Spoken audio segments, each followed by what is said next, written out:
Hey guys, time for another episode of Day in the Life of Vintage Classic Specialist.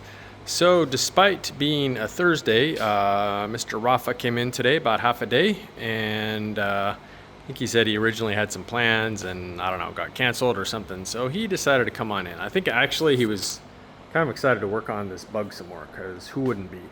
Anyway, as you can see here and as you saw on the thumbnail for today's video, this bug now has doors and it's really starting to look like a car again. So yeah, needless to say, the doors went on. That's kind of the big thing for the day, but it doesn't stop there. The floor mats went in as well. So these nice floor mats from Wolfsburg West, and we decided to go with gray. We thought it would go best with the charcoal carpet that's in this car. And of course we still need to have Octavio's team put the carpet up in front here on the kick panels and so on. There's actually a rubber mat that goes up here on the front firewall that they'll sew to the carpet, and so it's going to look amazing like everything else on this car. Also today, little things. Glove box button went on, and he adjusted the door so it glove box door so it works nicely. Let's see what else. Again, so many details to do to build one of these cars. The paper hose, which is the one you see running there on the air cleaner, little breather went on today with its little clamps that you see there. So neat little details like that. I love the way that the vacuum line kind of almost like hugs the paper hose there. It's very neat looking. So those are the big things that happened on this car today. Maybe forgetting one or two minor details, but yeah, those are the big ones. So the doors need some adjusting still, which is pretty normal. They open and close really well when the body was sitting on a dolly, but of course, when you actually mount it to a pan and tighten it down, things may move ever so slightly, and it doesn't take much. So we'll have our body guy that we use, who's really, really good at doing things like adjusting doors and getting them to fit right, knows where to push, where to pull, etc. So yeah, they'll be opening and closing perfectly before we know it. So yeah, one of the next big things for this car is to actually start building the doors out, as far as the windows and latch mechanisms and so on. I actually need to hunt down a window for this. It had mismatched door windows. Not the vent wings actually match. The door windows, one of them is Securit, the other is Duraglass. They don't match. I'm guessing, I think it was again this side of the car that was hit back in the day, so I'm guessing it was this window that got broken. I didn't really look at it to see if it was left or right, but I think this is the one that got broken. So that, and actually the rear quarter glass, I think also for this side, were both Securit, so I think they were replacements. All the other windows we had for the car, the vent wings, the rear window, which is original, were all Duraglass, which I think is probably correct for this particular car. So anyway, we'll hunt one down, and we may see about having Bob Koch and his team over there etch some new glass to match the Duraglass logo. Anyway, we'll see. We'll figure it out one way or another. So for me, I had kind of a frustrating day because I was looking for parts a lot today and walking around scratching my head. I can't charge my customers looking for parts. So kind of spent a lot of time toiling around today. For the life of me, I don't know what I did with the bag of parts from the wiper mechanism for the double cab here.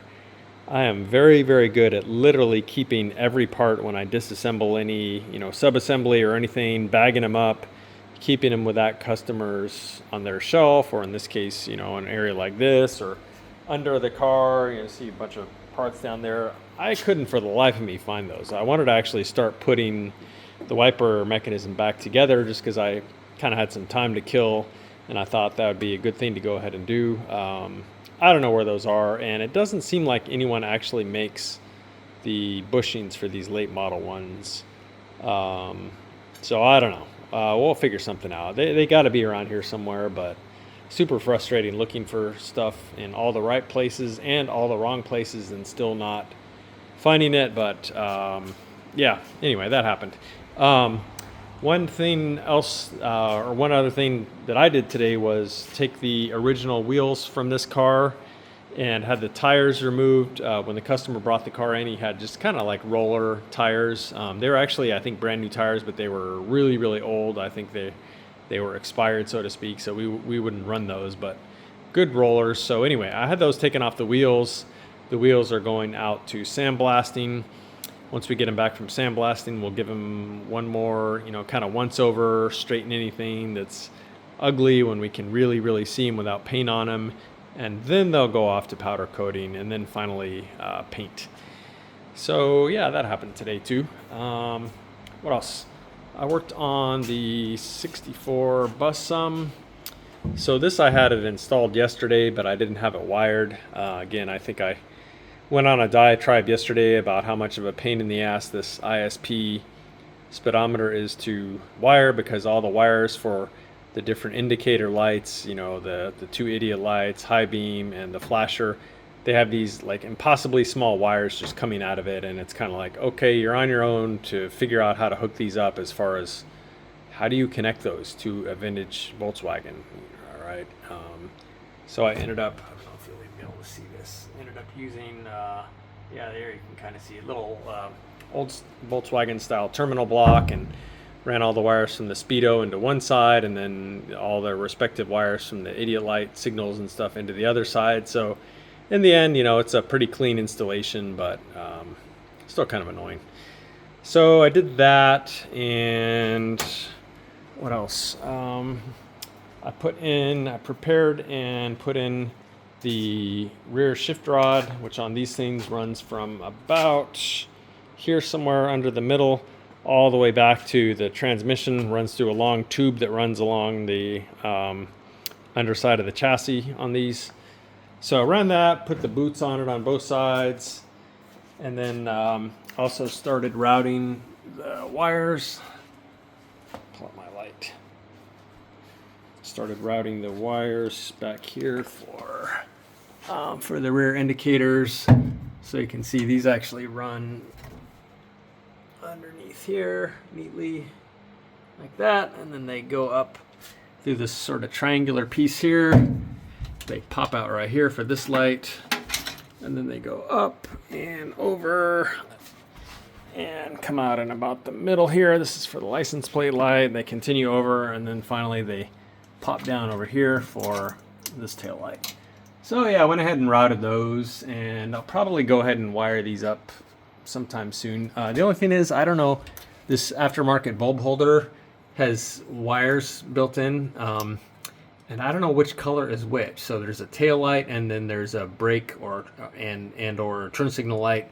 I don't know what color is what, and they didn't come with any, so I gotta have to round up a battery and test them to see which is the bright one and which is the dim one, and then simple matter of plugging them together. A little annoying that it didn't come with any instructions that said which is which, but whatever. It's not the biggest deal ever. So I think that is pretty much it for today, guys. Thanks for watching, and we will see you again tomorrow. Bye.